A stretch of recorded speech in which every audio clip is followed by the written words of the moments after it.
그 다음 우리 교재 205쪽이 되겠습니다.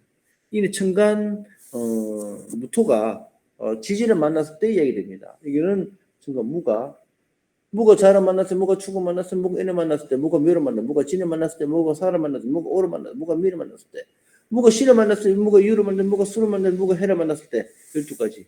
그러니까 이게 하나가 12개를 만났을 때의 관계를 설명하고 있습니다. 이 총이 이게 갓부터 시작하면 좀 120까지 관계거든요. 이 120까지를 다 이런 이해를 하셔야 돼요. 다. 그 중에서 오늘은 무가 자를 만났을 때부터 시작해서 지금 시작을 하는 겁니다. 그죠? 자중에 개수가 있으니 자중의 개수는 정제가 될 것이요. 무기합을 하고 있다. 그 다음에 얼어붙은 토가 된다.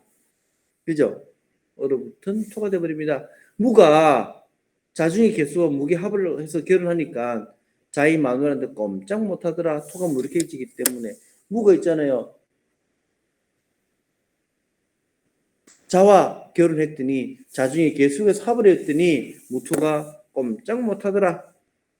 그렇기 때문에 무자일주는 무자와 같다. 아, 이건 있잖아요. 말장난 같기도 한데 무자일주 사람은 이렇게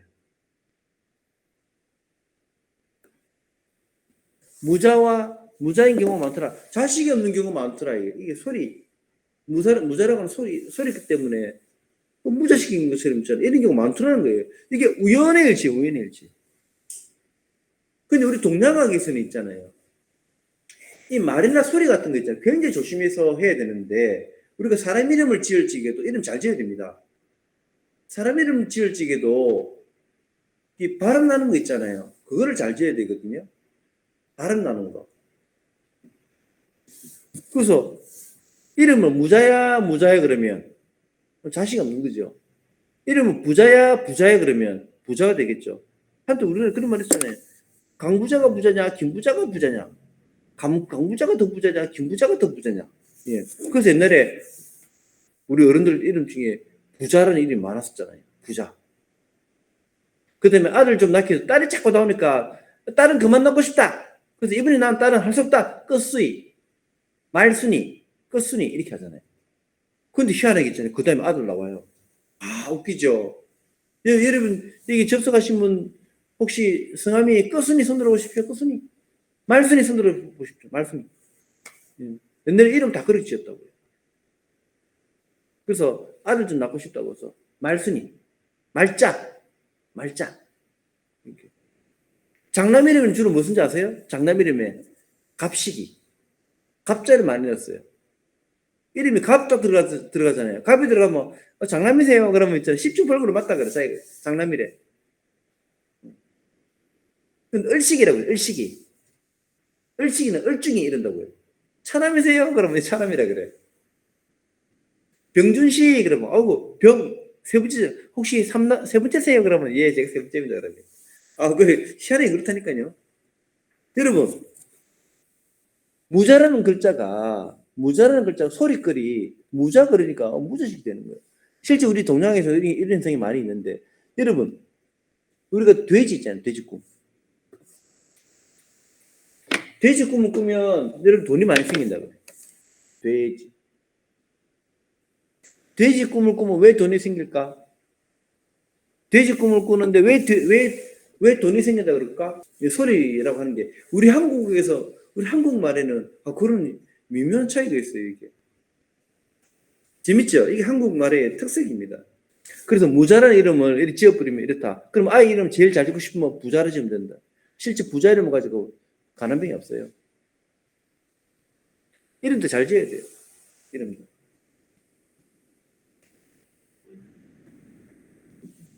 자, 그래서 무잘주는 무자와 같다. 남자는 여자가 끊임없이 따라붙는다. 자중의 개수가 있기 때문에. 본래 자식 없는 팔자가 자식 낳으면 그 대가를 치러야 하니 자식 때문에 석석이 한다. 무잘주는 자식이 없어야 되는데 이런 사람 자식이 생겼으면 안 되잖아. 무잘주는 무자식인데. 이런 사람 자식이 생겼으니까 자식 때문에 속썩이 된다. 없는 자식, 팔자에 없는 자식이 생겼으니 그 대가를 치러야죠. 세상에 공짜는 없다. 그래서 무자팔자가 자식 낳으면 전형화가 많다 그러죠. 무자팔자가 자식. 그건 어른들이 어떤 경험에서 나오는 이야기이기 때문에 이것이 명령적으로 정설화된 것은 아니고요. 지금 여기에 나와 있는 양가로 3번에 나오는 이야기는 어떤 어른들이 전에 말한 경험칙에서 나오는 이야기들입니다. 그래서 팔자 없는 자식을 낳았으니 그 대가를 치러야 된다. 무자팔자 자식 낳았으니 전화가 많고 그렇게 얘기를 합니다. 자, 그렇게 하고 무자는 그렇게 보시면 될 것 같고요. 그 다음에 무가 축을 만나면 207쪽 보시겠어요. 무가 축을 만났어요. 무가 축을 만나면 축 중에 기토가 있어요. 축 중에 기토. 급제가 있어요. 급제. 축 중에 기토가 있으니 급제요. 상관이 고다. 자, 무가 축을 만났는데 무에 대한 상관이 뭐냐? 상관이 경신금이잖아요. 금인데 금이 축을 보면 고장지에 들어가고 있습니다. 그래서 자식이 고장지다. 여자분 사주에서는 상관이 자식이 고장지가 되겠죠. 그 다음에 남자분 입장에서 상관이니까 먹고 자고 하는 의식주가 고장지에 들어가겠죠. 무가 축을 만나면 남자분들은 직업에 대해서 그 뜻을 펼치기 어렵고 여자분들은 자식에 대해서 그 꿈을 실현시키기가 어렵다. 그 얘기 됩니다. 그래서 무가 축 중에 개수 여자 잘못 만나면 탕화살로 안 만나주면 약 먹고 죽겠다고 협박당하기 쉽다. 무가 축을 만났어. 무가 축을 만났으니 탕화살 되니 축 중에 개수가 있잖아요. 축 중에 탕화살, 인호 축, 탕화살 속에 여자가 있어요. 만나달라. 안 만나주면 내가 죽어버리겠다. 안 만나주면 내가 죽어버리겠다. 그죠? 안 만나면 그래서 축운이 있잖아요. 여자 만나버리면 여자하고는 중리산이 한단 말이에요.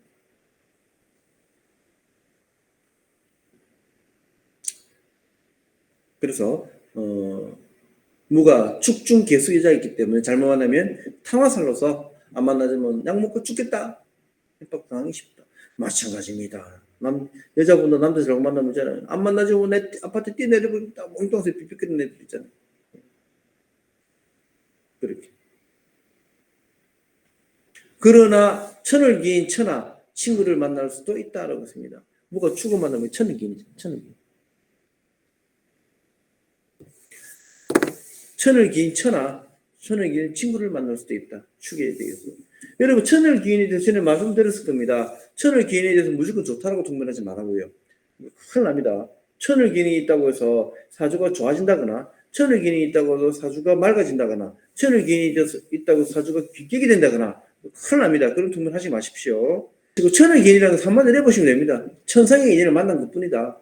천상의 인연이라고 써 있잖아요. 다 좋은 인연입니까? 천상에서 내가 도둑질하고 왔는데 천상에서 포졸이 천상에서 말이지 저승에서 내 잡으러 올 수도 있잖아요. 그거. 천의 기는 다 좋은 거예요. 자, 그렇게 하시고 자, 무가 인을 만났습니다. 무가 인을 만난 거 보시고 무가 인을 만났으니 인중에 갑이 있습니다. 인중에 갑이 있으니까 편관이 되겠죠.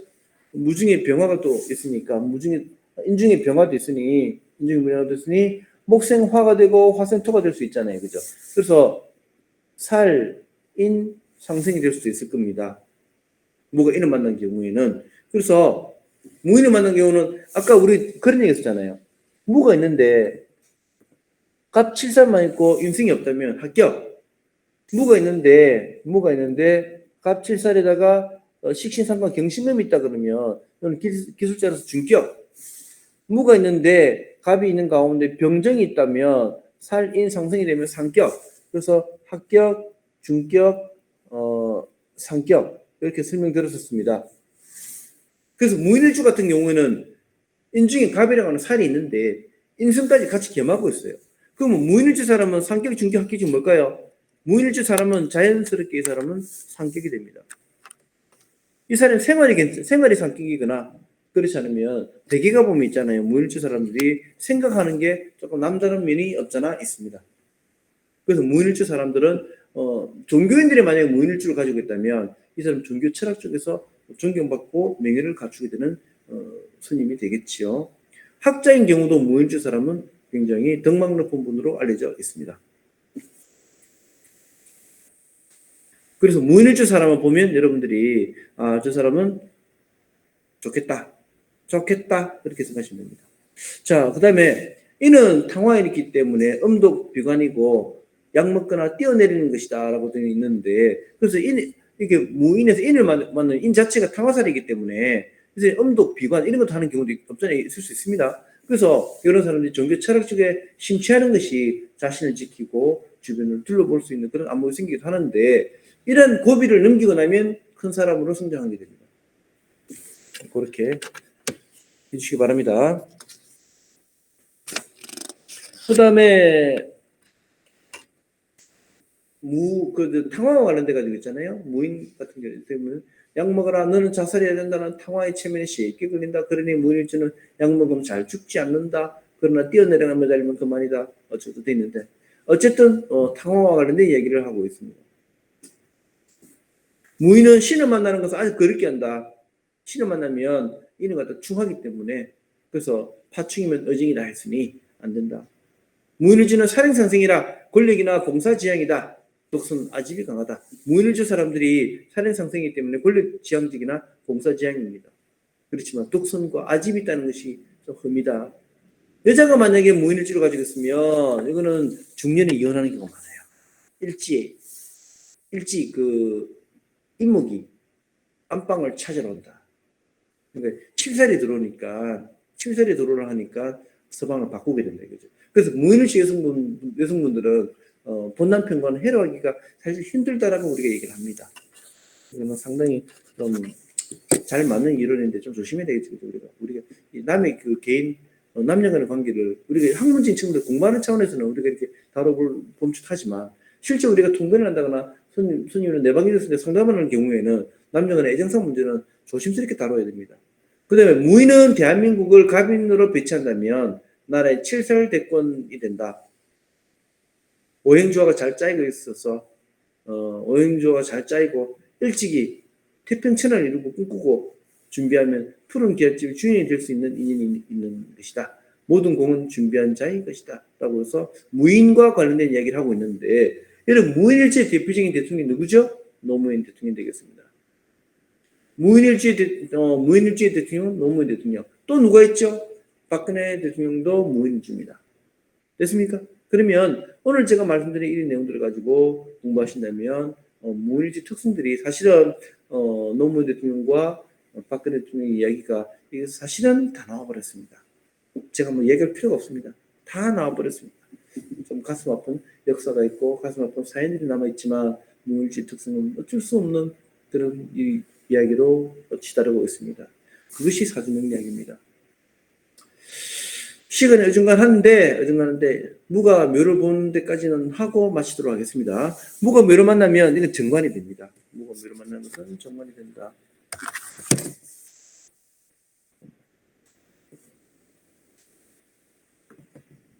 무가 묘를 만나는 것은 묘징 을이기 때문에 정관이 되고요. 그래서 목국 토를 했어요. 목국 토를 있으면 예차가는 토가 무너질 수도 있는데, 자, 만약에 묘중에 을이 천간에 토가 돼 있다면 이것이 산천의 초목을 이루고 있으니 오히려 굉장히 아름다운 모습이 되겠죠. 그러니 보십시오. 가령 무인일주가 음료신을 만났다. 산천의 초목이 비추고 있으니 얼마나 보기 좋습니까? 단 여기서는 병화가 떠준다면 굉장히 을목이 잘 자랄 수 있겠죠. 그래서 무가 묘를 봤다, 무가 을을 봤다는 것은 세상 사람들에게 어떤 덕을 베풀어주고 세상 사람들에게 희생을 해주는 그런 모습이 될 것이다 하는 게 되겠습니다. 이런 가운데 만약에 천간에 병화가 뜬다면 입신양명을 할 것입니다. 그렇게까지 이해를 하시면 209쪽 중반부까지는 설명이 다 끝나겠습니다. 이렇게 보시면 될 것 같습니다. 그 다음에 무가 진을 만나면이라는 설명이 있는데, 무가 진을 만나면 뭐 이른바 무진일주가 된다거나 무가 진등으로 만난다거나 뭐 등등등 여러 가지 되겠지, 그죠? 무가 진운을 만난다거나 뭐 그런 게 되겠죠. 혹은 무가 사중에 진이 있을 때의 어떤 역할이 되겠습니다. 무가 진을 봤을 적에는 진중에 무토가 있기 때문에 이것이 비견이 되겠죠. 비견이 되고 진중에는 개수가 있습니다. 개수가 있기 때문에 무 입장에서는 진이 재물의 창고가 되겠죠. 돈 창고가 됩니다. 진중에 있는 개수는 여러분들이 책에 나와 있는 것처럼 이놈을 연상의 여인이라고 합니다. 연상의 여인. 이렇게 연상의 여인을 체크해 두시기 바랍니다. 그 다음 무진일주는 두꺼비상이다라고 합니다. 무진일주는 두꺼비상이다. 이것도 기억을 해 두시기 바랍니다. 자, 두꺼비상이기 때문에 제복은 타고났다. 그 다음에 앉은 자리에서 재고가 있으면 돈 들어가는 것은 보여도 나는 것은 보이지 않는다라고 그렇습니다. 이걸 저 그림 좀 볼게요. 조금 지저분하니까. 무진일주가 있다면 무진이 진중에 개수가 있어요. 그러면 무일주가 진 위에 앉아있기 때문에 이건 돈 창고죠. 돈 창고이기 때문에 재물이 여기서 빨려 들어가는 것은 보이지만 돈 창고에 있는 재물이 나오는 것은 보이지 않는다. 그래서 무진일주 같은 경우는 재복을 타고나고 있으며 들어오는 것마다 척척 쌓아 모을 줄 말고 돈 쓸 줄 모르는 수준노와 같은 그런 모습이 되기도 합니다. 그런데 재밌는 것은 진중에는 무가 있어요. 진중에 무가 있기 때문에 내 수중에 돈이 있다고 하지만 진중에 무가 있기 때문에 이 돈은 형제간의 비견과 함께 나눠 쓰는 것이다. 내 것이라 해도 완전한 내 것이 아니라 형제의 것도 될 수 있고 그렇다는 거죠. 내 것이 내 것이지만 내 것이 형제의 것도 될 수도 있겠다라고 볼 수 있겠죠. 그죠? 그런데 이것이 천간에 있는 무가 진을 지배하고 있는 형국이기 때문에 오히려 형제의 것도 내 것이고 내 것도 내 것이고라고 될 수 있겠죠. 그죠? 때로는 형제 거는 형제 거고 내 것도 형제 거다라고 볼 수 있겠고 재물을 형제와 같이 공유하고 있는 그런 그림도 될 수가 있겠습니다. 다양한 모습으로 설명이 될 수가 있겠죠. 그것이 무진의 모습이라고 보면 되겠습니다. 자, 여기서 또 한 가지 밑에 보면 진중의 개가 척인데 무토와 개가 무게 합하기 전에 진 자체에 먼저 개가 합을 하고 있기 때문에 다시 말하면 여기서 진중의 개수가 천간에 있는 이 개수와 합을 하기 전에 이 자체에서 먼저 합을 하고 있기 때문에 그죠? 이 개수가 일주인 무보다도 지장간의 무와 먼저 합을 하고 있기 때문에 오히려 이 개 입장에서는 이 철에 대해서 의체증이 있을 수 있다. 의체증. 이것도 체크를 해주시면 될 것 같습니다. 그 다음에 무진 자체가 나타나는 것은 백호대살이 되겠죠. 백호대살. 무진 자체는 백호대살이 됩니다. 자, 진은 반죽이 잘 된 흙이라 할 수 있어요. 진이라는 것은 반죽이 잘 된 흙이라 할 수 있고요. 그 다음에 환경 적응이 잘 됩니다. 왜? 수가 들어있기 때문에, 진중에 수가 있기 때문에 환경 적응을 잘하는 것이다 라고 보면 되겠습니다. 그렇게 보시면 될 것 같습니다. 그렇게 하시고 다음에 무가 사를 만났을 때를 들어가겠습니다.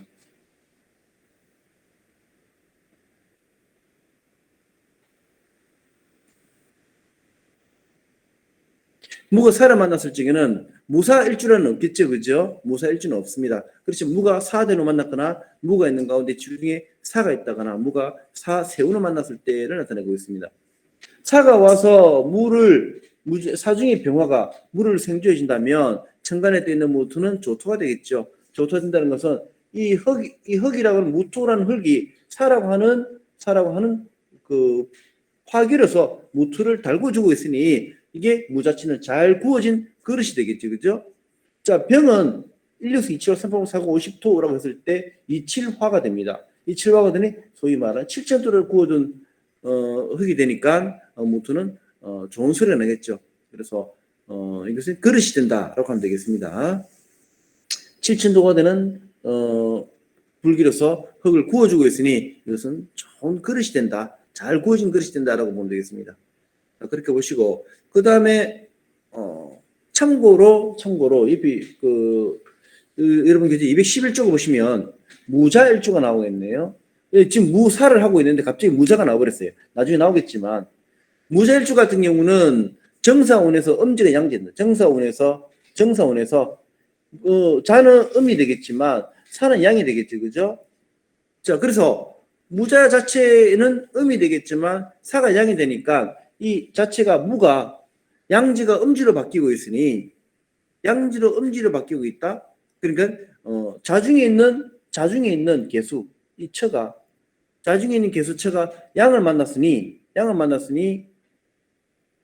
자 자중에 있는 개수가 숨어 있는 게 되잖아요, 그죠? 숨어 있는 개수가 되니 이게 소실인데 차운을 만나서 이 숨어 있는 개수가 양이 되고 있으니 음지가 양지로 바뀐다. 소실이 정실로 된다. 뭐 그런 이야기도 담고 있겠습니다. 이거는 간명하면서 이건 하나의 테크닉인데 여러분들은 한번 체크를 해주시고 받으시면 되겠습니다. 이거는 실전에서 간간히 써먹을 수 있는 소실이 정실되고 정실이 소실되는 거 이게 무잘주가 사원을 만나면 음지가 양지되고 양지가 음지되는 거 가지고 간단하게 이렇게 테크닉을 구사할 수 있는 거 이런 것도 여러분들이 확인해 주시면 자, 그 다음에 무가 오를 만났을 때를 보도록 하겠습니다. 무가 오를 만났어요. 여러분 교재 211쪽입니다. 자, 211쪽인데 자, 화생토여 조토다.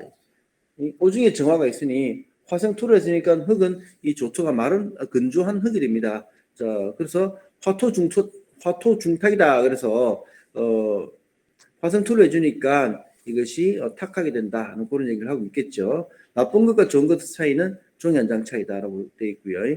무을주는 남자는 여자가 잘 따라붙는다. 자, 오는 폐지 바람 피우는 것이고, 자, 이 진여명리 강론에서 말하고 있는 것은 자오묘유는 몽땅 도화가 됩니다. 연살 도화.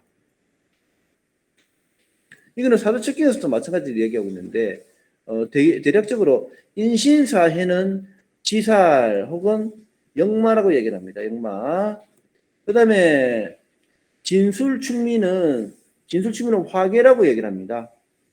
자, 여기서 오가 도화가 됐을 경우에 이렇게 얘기를 하는데 여러분들이 역학 공부를 하시면서 이게 우리 그 12시절 같은 거 있잖아요. 진연을 망자망 육육과 급제천 같은 거. 진연을 망자망 육육과 급제천 이거는 정해져 있는 겁니다. 그 다음 12시절에 대해서는 간혹 역학자들이 보면 일지를 가지고 12시절 논하는 분들 계신데 12시절 논하는 기본 원칙은요. 연지를 중심으로 하는 것이 원칙입니다. 원칙이요. 예외적으로 일지를 가지고 12시절을 펼치기도 하는데 전체적인 12시절 표출법은 연지를 중심으로 하는 것이 원칙입니다. 그래서 원칙도 모르면서 어떤 사람은 뭐라고 하느냐면 과거에는 연지 중심으로 12시절을 펼치다가 과거에는 고법에서는 연주 중심으로 사실을 보다 보니까 연주 중심으로 12시를 펼치는데 현대명리학에서는 그 신법으로 넘어오면서 일주 중심으로 넘어오면서 따라서 12시를 펼치는 그 기준마저도 연지에서 일주로 바뀌었다고 하여 일주를 중심으로 해서 12시를 펼친다라고 하는 그런 망언을 터듬지 않는 경우도 상당히 많이 봤습니다. 이거는 원칙을 몰라서 그런 거예요. 이거는 연주 본에서 일주로 바뀐다고 하여 12시절의 기준마저도 연주에서 일주로 바뀌는 것이 아닙니다. 원칙은 연지 기준하는 것은 여전히 연지 중심으로 하는 것은 여전히 수용되고 있고요. 변경된 것이 아닙니다. 그리고 예외적으로 일지 중심으로 간혹 참고를 한다는 뿐이지 절대 연지 중심의 12시절이 일지 중심 12시절 완전히 바뀌었다고 생각하는 것은 천부당 만부당 절대 해서는 안 되는 얘기들입니다. 그래서 여러분들이 이것도 참고를 해두시기 바랍니다. 어떤 무을주 같은 경우는 오가 도화가 된다면, 연살이 된다면 이것은 오는 피지, 바람 피우는 곳이 된다라고 얘기를 합니다.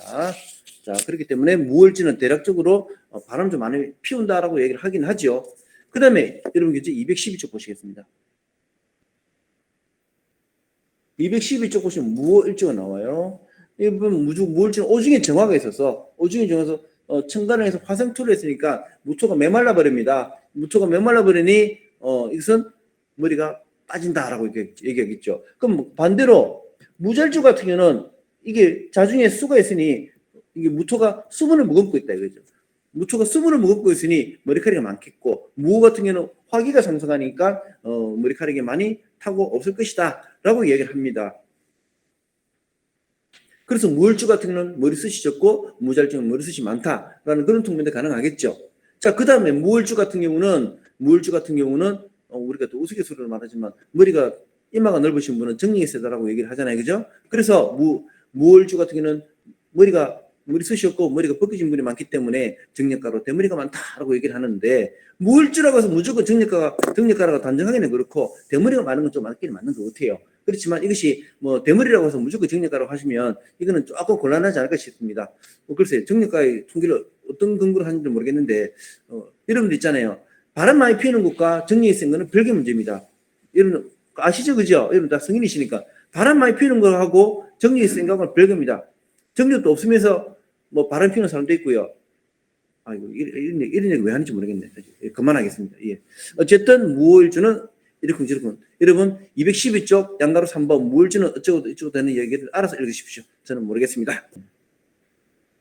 자, 그 다음에 일지가 인수니까 효신살이다 그렇습니다. 원래 그 효신이라는 것은 효신살 혹은 효살, 효신 이렇게 얘기하는데 요거는 본래가 올빼미를 말합니다. 올빼미를 나타내고 본래 이것은 편인을 말합니다. 편인. 그래서 편인에서 인수라고 하는데 요거를 본래는 편인이라 그래요. 이게 그 고서에 보시면 그 정인과 편인을 구분하는데 이 편인에 대해서 효신이라고 되는 책들이 많이 있습니다. 효신이라고 되는 나온 책이 있다면 여러분들 반드시 이거는 편인이다라고 보시면 되는데 지금 여기서 지금 일지의 인순이 효신사라는 것은 여기서 말하는 것은 일지에 편인이든 정인이든 이것이 인성이 있으면 몽땅 이걸 편인살로 간주해 버립니다. 아시겠습니까? 여기서는 지금 효신사라는 것은 일지에 있는 편인은 몽땅 효신살로 간주해 버립니다. 본래 원칙은 효신이라고 해서 편인을 말하는 것이 원칙인데 지금 진유명리 강론에서는 일지의 인성을 가지고 있는 것은 몽땅 이것을 효신살로 이렇게 우리가 이야기를 하고 있다. 이렇게 일단 이해를 하시고 보셔야 될 것 같아요. 근데 지금 진유명리 강론뿐만 아니라 사도첩경에서도 일지의 인성을 가지고 효신살로 이야기를 하고요.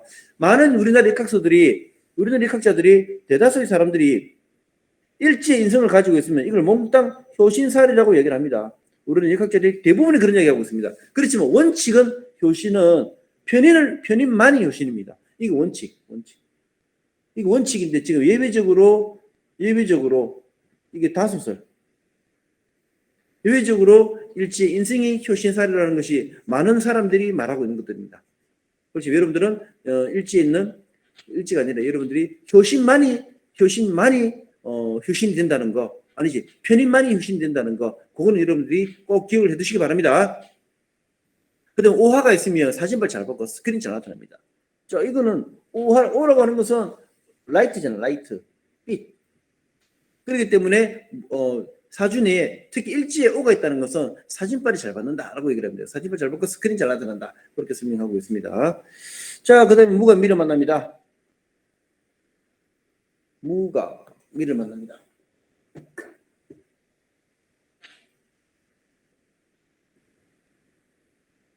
자, 무가 미를 만나는 여러분 교재 212쪽 보시겠습니다. 자, 미 중에는 을목이 들어가 있어요. 을목이 들기 때문에 무 입장에서 이것이 정관이 되겠죠. 무가 미를 만나면 정관이 이제 고장지에 들어가 있어요. 그래서 이것을 관고라 그래요. 관이 지금 창고에 갇혀 있다라고 합니다. 관고.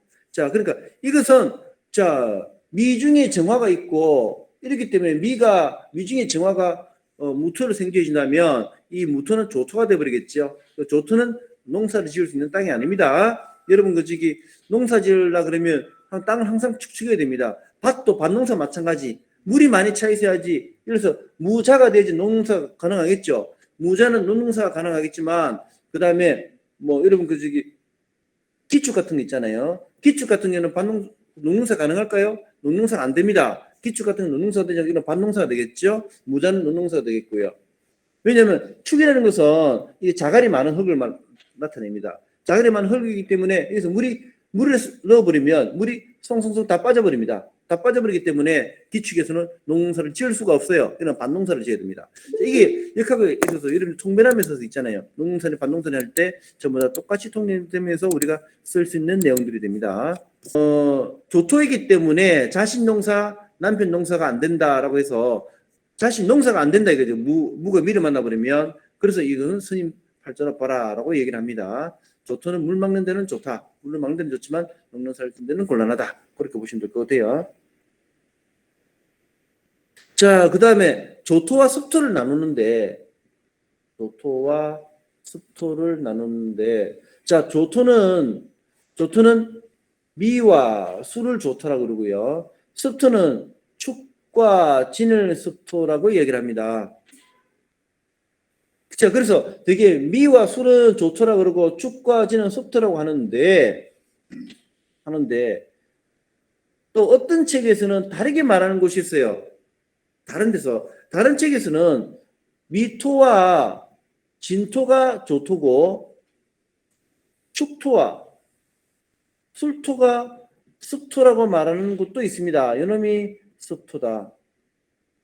요놈이 조토다. 이렇게 말하는 경우도 있어요. 자, 미토와 술토는 이게 보통 사람들이 조토는 미중의 정화, 술중의 정화 때문에 좋더라 그래요.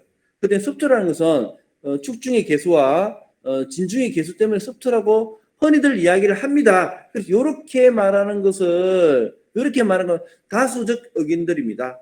다수적 의견. 그런데 일본 쪽에서 들어온 책들을 보면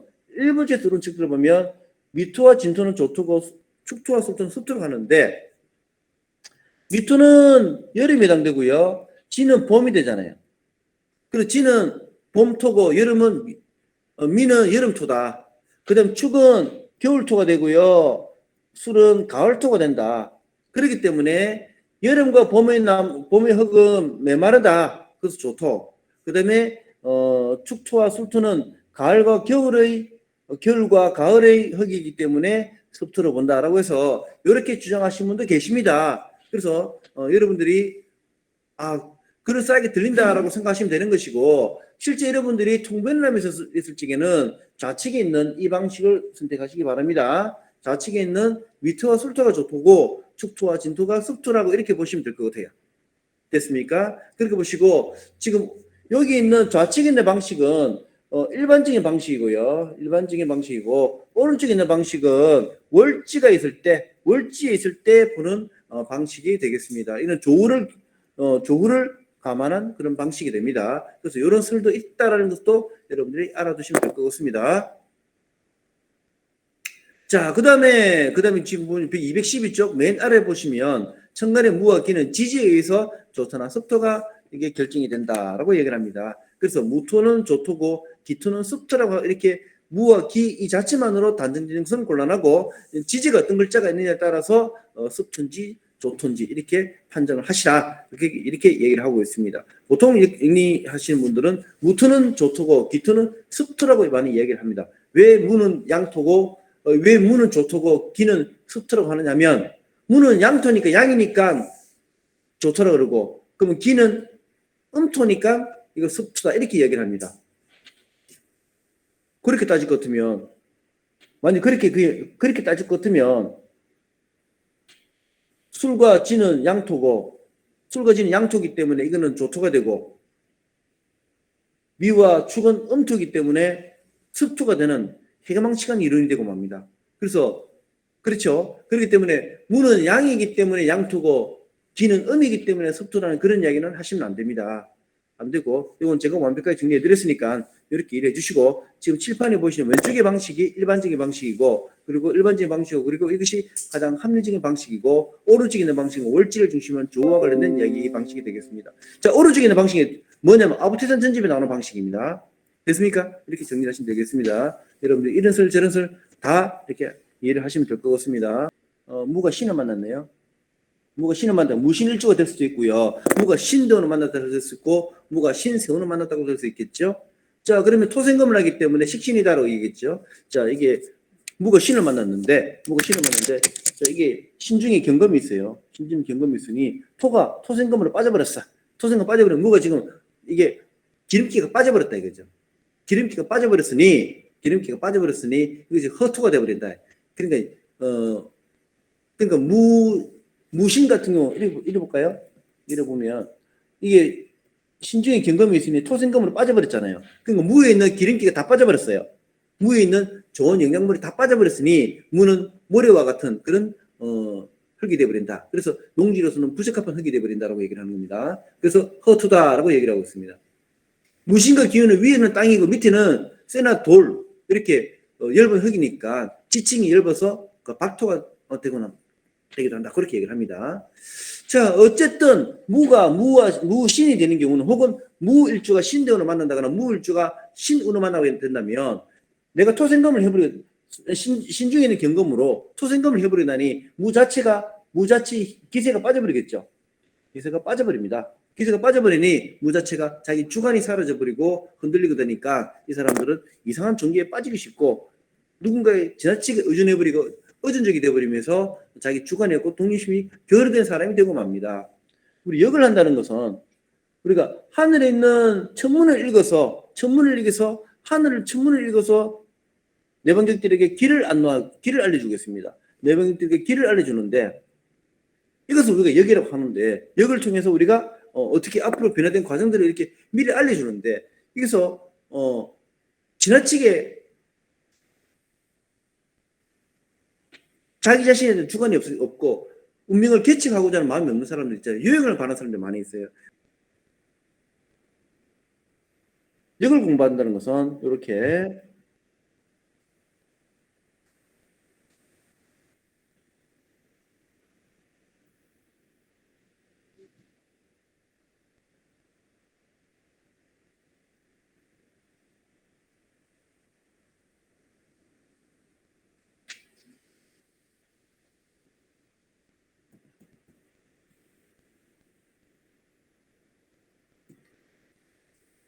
역을 공부하는 것은 천, 지, 인으로 해서 하늘의 운명을 알고 땅의 운명을 알아서 양과 음이 어우러져서 하나의 운명된 것이 나왔다면 거기서 내가 결정할 수 있는 선택의 길은 내가 하는 것이죠.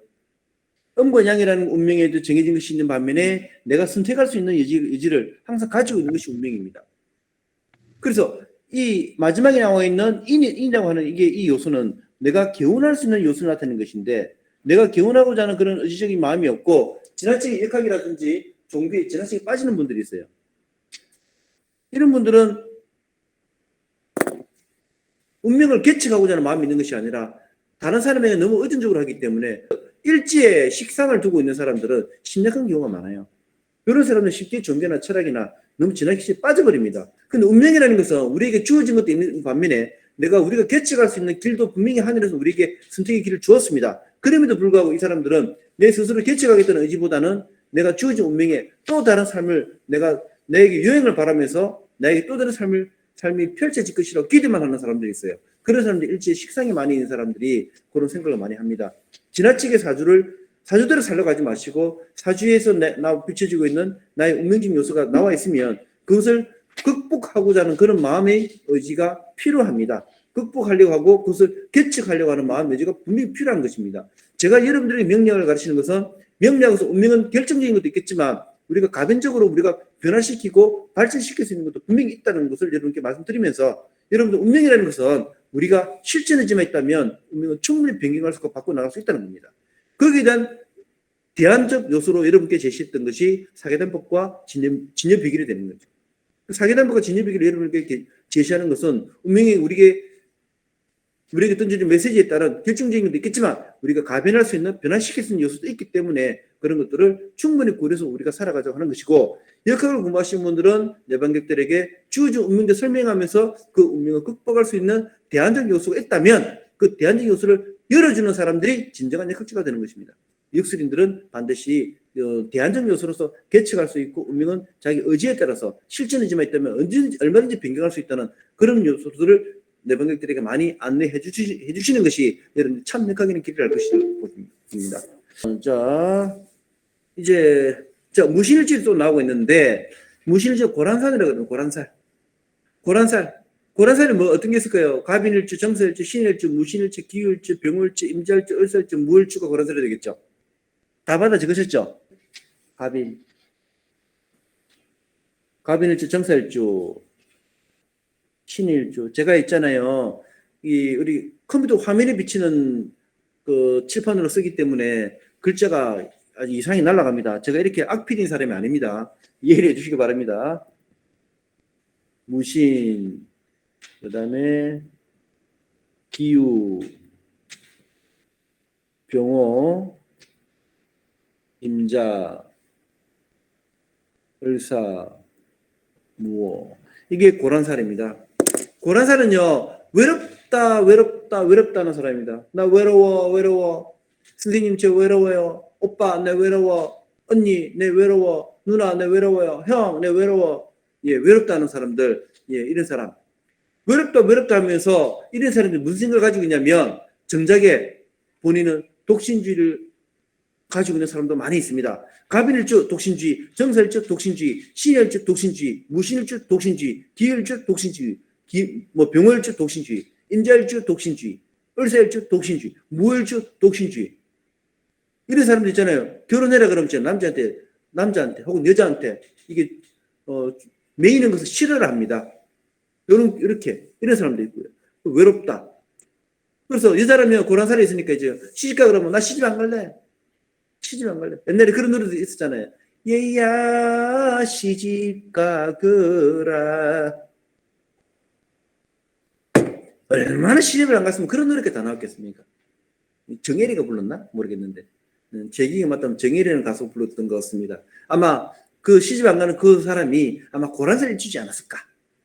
그러니까 얘야 시집 가거라. 근데 있잖아요. 이런 사람들 있잖아요. 이 고란을 찍는 사람들은 연애도 쉽지가 않아요. 고란살이 있는 사람들, 고란살은 이제 여자분 중심으로 좀 많이 이야기를 하는데 여성분들에게 사실 이야기를 하는 이 신살들이거든요. 여성들에게만 쓰는 신살인데, 근데 지금은 현대 명리학에서는 여성에게만 국한되는 것이 아니라 여성과 남성 모두 아우르는 신살이 고란살입니다. 지금은 남녀 다 포함해서 하십시오. 옛날 그 고전 명리학을 공부하신 분들은 고란살이라는 것은 여자에게만 국한되는 것으로 생각하시는데 현대 명리학에서는 남성과 여성이 다 통용되더라고 하는 겁니다. 그래서 지금 이제 여러분들이 와 계시는 분들 중에서 갑일일주, 정사일주, 신일주, 무신일주, 기일주, 병월주, 임자일주, 을사일주, 무일주가 계시는 분들은 이런 분들은 고란살에 있으신 분들입니다. 이런 분들은 옆에 와이프가 있어도 외롭다 하는 거죠.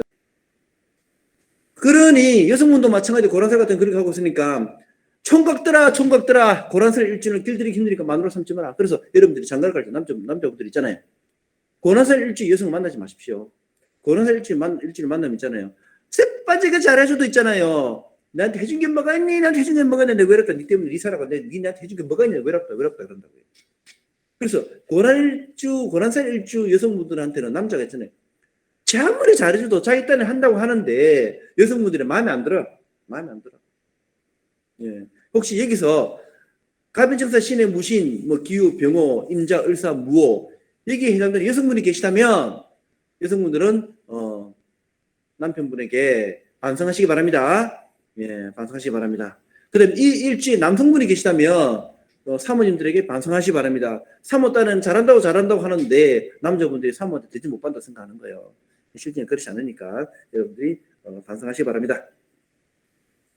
자, 그 다음에 밑에 샘플은 그냥 건너뛰겠습니다. 자, 그 다음에 무고 유로 만나면 되겠습니다. 이거 무고 유로 만나면 우리 교재 214쪽이 되겠습니다. 214쪽 무가 유로 만났어요. 유중에 신금이 있어서 유중에 신금은 상관이 되겠네요. 유중에 신금이 있어서 상관이 되니 자, 이것도 역시 허투가 됩니다. 무가 신을 만나거나 무가 유를 만나면 무는 허투가 돼버리죠. 그러면 자아의 능력이 사라진다기보다는 자아 능력이 약해지기 때문에 타인에게 너무 지나치게 의존적으로 바뀌는 사람입니다. 자, 그래 되겠죠. 자, 그렇게 보시고 그 다음에 무가 술을 만나는 거 바로 넘어가겠습니다. 무가 술을 만나면 우리 교재 214쪽 나는 그대로 있는데 무가 술을 만나면 술 중에는 정화가 있습니다. 술 중에 정화 이거는 인수가 되겠는데 자 인수가 있는데 인성이 있는데 정인이죠 정인.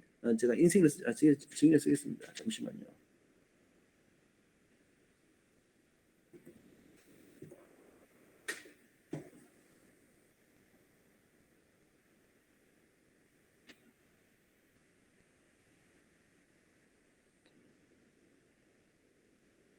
자, 무중인은 정화가 정인이 됩니다. 무중인은 정화가 정인이 되고 이 정인이 나타나는 것은 어머니 종교, 철학 이렇게 되겠지, 그죠? 그러니까 무가 술을 만나면 술 중에 어머니들을 모시고 있어요. 어머니들. 그러니까 어머니 집합, 어머니 집합, 어머니 이모, 고모, 할머니, 뭐 이종 고모, 뭐 전부 다 어머니, 이모, 옆집 아주머님 전부 다 이모, 예, 이모, 고모 전부 다 집합하고 있습니다. 그 다음에 종교, 철학, 학문 이런 사람들. 그 무가 술을 만나면 자, 무가 술을 만나버리니까 종교 철학에 심취해지는 사람이죠. 그러니까 무가 무일주 사람이 술 대우를 만난다거나 무술일주 같은 경우는 종교 철학에 심취하는 사람이 되겠죠. 종교 철학에 심취하는 사람도 되겠습니다. 자, 그래 보시면 되고. 그러면 무진은 어떨까요? 무진 같은 경우는 재생이 되잖아요. 진중에 개수가 있으니까 재잖아요. 그죠? 이런 분들은 재물에 집착하는 사람이 되겠죠. 그죠? 재물에 집착하는 사람들. 그러니까 무가 술을 만나면 종교 철학에 집착하는 사람이 되겠죠. 그래서 무술일주는 인수가 고장이고, 인수가 고장이니까 종교 철학에 심취하니까 무술일주 사람들 되게 보니까 옛것을 좋아합니다. 옛것을 좋아하고 고풍을 즐기고, 옛것을 좋아하고 고풍을 즐기고 그렇게 합니다. 그 다음에 이런 분들은 옛날 것을 좋아하기 때문에 가요를 들어도 송가인 같은 트로트 가수를 좋아합니다. 사준에 화토를 많이 만나면 사준에 여러분 교재 210을 보시면 사주도 화토를 만나면 역학을 좋아한다라고 했습니다. 사진에 화토가 많이 있으면 역학을 좋아합니다. 화토 체크해 주십시오. 신 선생님이 경험을 써놓으셨는데 기업하는데 손님이 딱 옵니다. 기업은 손님이 많은데 그 사진은 화토가 많아요. 화토가 많은 기업할지가 화토 많은 사람 그 손님 오면 그 손님은 거의다가 역학 공부를 하셨다거나 인간의 철학과 공부하신 분들은 뭐 거의 틀림이 없어요. 여러분 철학과 그 가게를 오픈하잖아요. 가게 오픈은 여러분들 제일 먼저 찾아온 사람이 누구냐? 철학관 하시는 분들입니다. 지나가다 철학관 하시면 옆에 들어옵니다. 웬 철학관에 들어왔나 싶어서 역학 공부하신 분들 들어옵니다. 왜냐하면 영업 그 라이벌이잖아요. 와서 얼마나 잘하는지 하고 갑니다. 확인하고 갑니다. 그래서 여러분들이 철학관 하신 분들이 제일 많이 하는 소리가 있잖아요. 선생님 오늘 좀 벌었습니까? 그러면 대부분 하는 얘기가 오늘은 비급들이 많이 다녀갔어 이런다. 그 비급이 뭐냐면 돈 되는 손님이 아니라 역학 공부하시는 분들이 다녀간다 이거죠. 그래서 역학인들이 역학 공부하는 하시는 분들이 다녀간 것은 오늘은 비급들이 많이 다녀갔어 그렇게.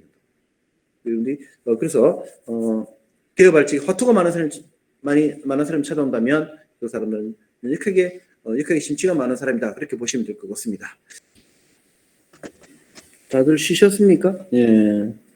8시 10분에 임재범 씨의 그 음악을 하나 들었는데 상당히 제가 저거를 월드컵 할 때 그 해에 그 음악을 당시 들었을 때는 와닿지를 않았는데 지금은 이제 나이가 좀 먹어가서 그런지 저 노랫말에 참 와닿는 것 같아요. 여러분 뭐 제가 마지막에 거의 끝날 무렵에 같이 마이크로 틀어서 이렇게 들려드렸는데 혹시 뭐 감상 잘 하셨나 모르겠네요. 요즘에는 참 경연기라 그러는지 뭐 드라마를 봐도 눈물이 찌끔찌끔 흘리기도 하고 뭐 노래하는 트로트를 이렇게 들어도 눈물이 찌끔찌끔 하기도 하고 뭐 예전 같지 않은 것 같습니다. 뭐 물론 제가 저보다 연세 많으신 분들이 많이 계셔서 제가 좀 죄송합니다만 제가 느끼는 감정이 그랬던 것 같습니다. 여러분들은 곁에 계신 분들에게 좀 표현을 잘 하십니까?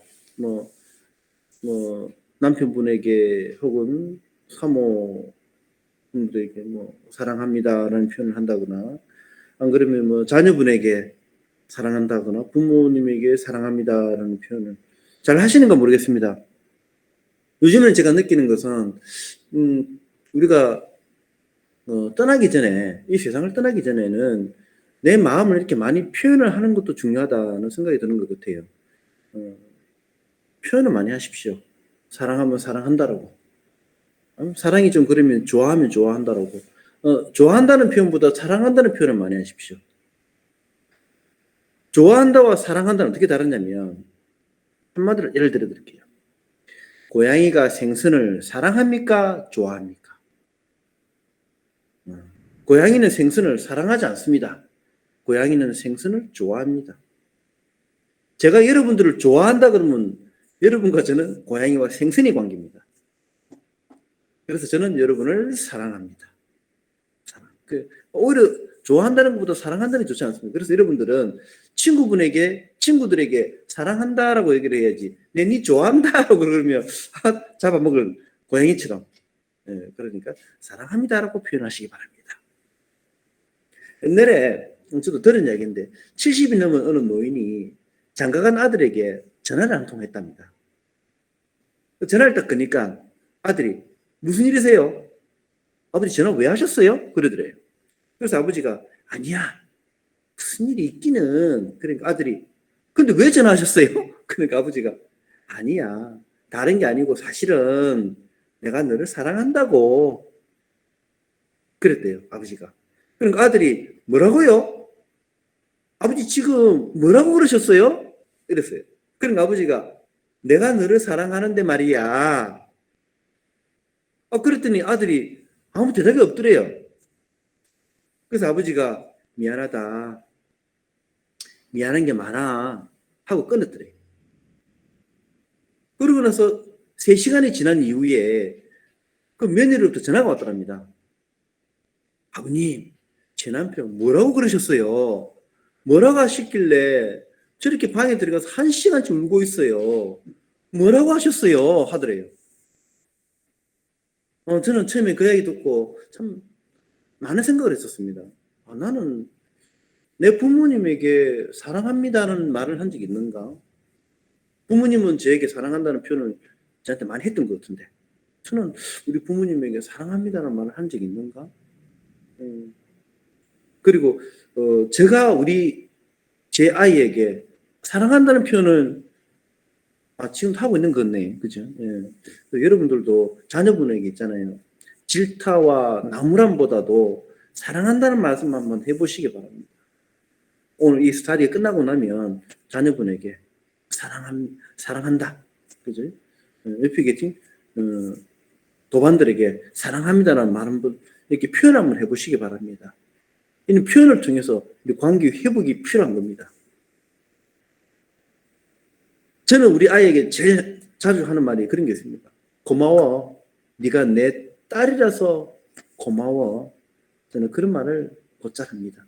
아들이 있었으면 아들한테도 그랬을 텐데 딸밖에 없어가지고 이제 그랬던 것 같습니다. 제가 임재웅 씨 노래를 듣다 보니까 생각나는 게 있어서 좀 주저주저 제가 좀 기끌었습니다. 자, 본론으로 들어가서 공부도 하도록 하겠습니다.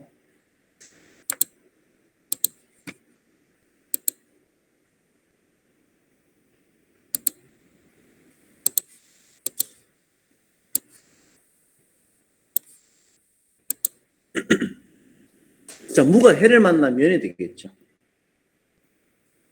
무가 해를 만나면 해 중에 물론 임수가 있겠지, 그죠? 무가 해를 만나면 무가 토국수로 해를 잡으러 갔다가 또 내려가 버리고 이게 있잖아요. 위에는 흙이 이렇게 있어, 흙이. 흙이 있고 밑에는 수기운이 많이 있어요. 흙이라고 하는 것은 물이 흘러가는 대로 흙은 어찌 될까요? 같이 떠내려가 버립니다. 그래서 무가 해를 만나버리면 돈 벌러 갔다가 무가 휩쓸려가 버리죠. 무가 휩쓸려가 버려요. 그래서 무일주가 해운을 만나 돈 벌러 갔다가는 자기 자신의 정체성을 잃어버리게 된다. 돈 벌러 갔다가 행방불명이 되기도 하고 그렇죠. 이렇게 무일주 사람이 돈에 집착을 해버리면 자기 자아를 잃어버립니다. 그래서 무가 해를 만나면 그렇게 이야기를 하면 되겠습니다. 그 다음에 지나치게 여자를 벌킨다거나 돈을 벌려고 돈에 집착을 하게 되면 그 사람은 수와 관련된 수를 오랫동안 연명할 수 없으니 돈에 너무 집착하지 않도록 그렇게 지도해 주시는 게 좋을 것 같습니다. 됐죠? 그렇게 하시고 그 다음에 이런 사람들은 어떤 관직의 길로 나아간다면 수생목이 되기 때문에 토를 잘 지킬 수 있는 그렇게 되겠지, 그죠? 그래서 수생목을 빼고 이 목이 다시 흙에게 극을 해서 흙이 내려가지 않도록 하기 때문에 이제 회두극이라고 하는데 이렇게 해서 어떤 긍정의 메시지가 되기도 합니다. 그래서 이런 사람들은 반드시 관직이나 조직의 길로 나아갈 것을 여러분들이 지도를 해주시면 좋은 상담이 될 것 같습니다. 자, 그 다음에 밑에 양가로 3번과 4번에 보시면 제살이 있어요. 제살 같은 경우는 일주가 약할 때를 부르고요. 일주가 약하면 자기가 못나면 처자식을 두고 노숙자다라고 그러고요. 재관이라는 것은 일주가 강했을 때 또는 재관이라 그럽니다. 토일주뿐만 아니라 사실 명조의 주인공이 재와 살이다. 재의 살이다 그러면 살이 일주를 침범해 오잖아요. 재생살을 하고 있으니까 제가 살을 생겨주고 살이 일주를 극해오기 때문에 이것은 일주가 만약에 약하다면 제살을 감당이 안 돼요. 제살이 감당이 안 되니 처자식을 두고 노숙을 한다 이거죠. 그렇지만 일주가 만약에 강하다면 제와 살을 충분히 감당할 수 있기 때문에 이런 사람은 제살을 하지 않고요. 이걸 제관이라고 합니다. 이거는 뭐 용어 이야기니까 그냥 제살과 제관이 이렇게 있다라고 이렇게 알고 계시면 될 것 같습니다. 이거 같은 이야기는 뭐 제살이다, 뭐 제관이다 해서 이런 문헌들이 간혹 보입니다. 그래서 그런 게 보인다면 여러분들이 이렇게 그런 말이구나라고 생각하시면 될 것 같습니다.